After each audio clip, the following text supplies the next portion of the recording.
Oi, gente, tudo bem com vocês? Para quem não me conhece, me chamo Carolina Mari, eu sou médica integrativa aqui em Curitiba, no Paraná.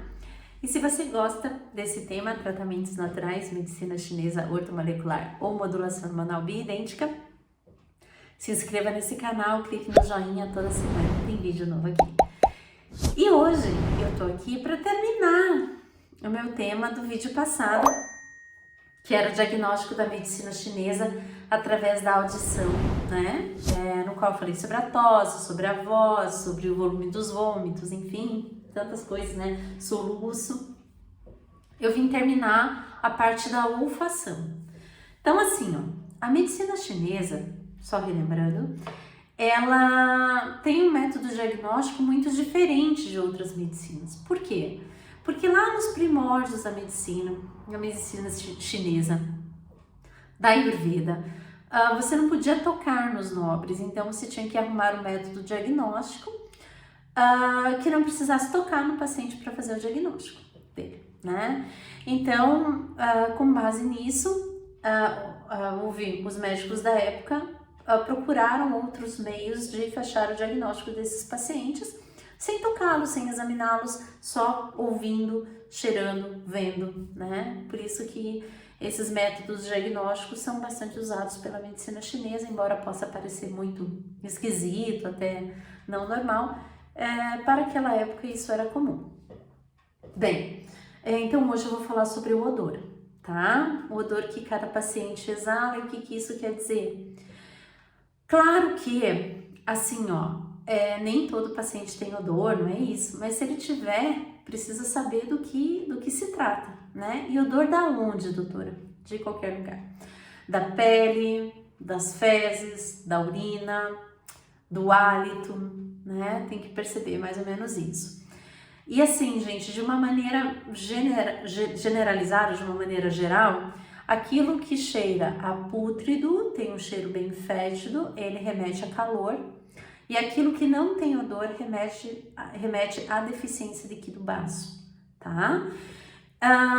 E por que isso é importante? Lembrem sempre, calor e umidade é o que vai dar origem a neoplasias, a câncer lá na frente. Então deve ser corrigido, né? Se vocês encontrarem algum paciente que tem essas anormalidades, por favor, deve se consultar um médico, principalmente que entenda um pouquinho de medicina chinesa, tá bom? Dito isso, vamos lá, eu fiz uma colinha aqui pra mim, pra eu não me perder também. Então, assim, os odores com base nos 5 elementos. Tudo aquilo que tiver um odor rançoso, ele remete à madeira.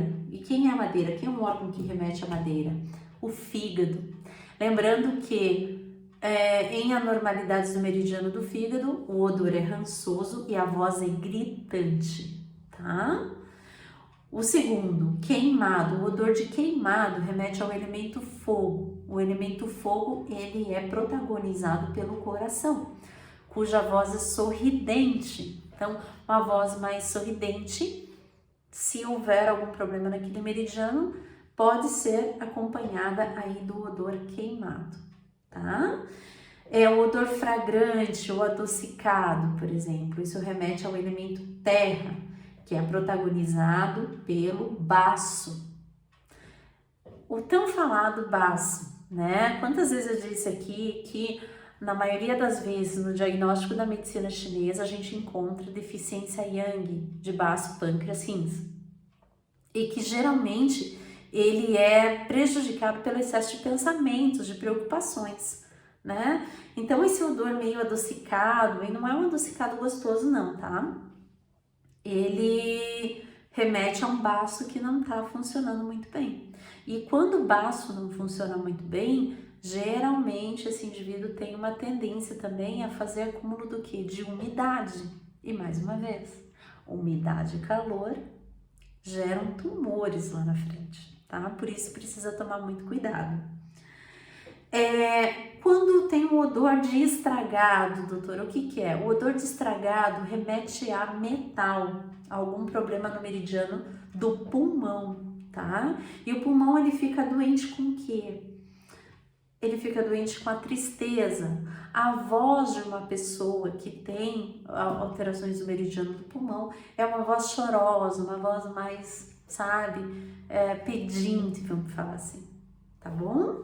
Então aí tem um odor estragado. E quando tem um odor de coisa podre, de coisa pútrida, remete ao elemento água.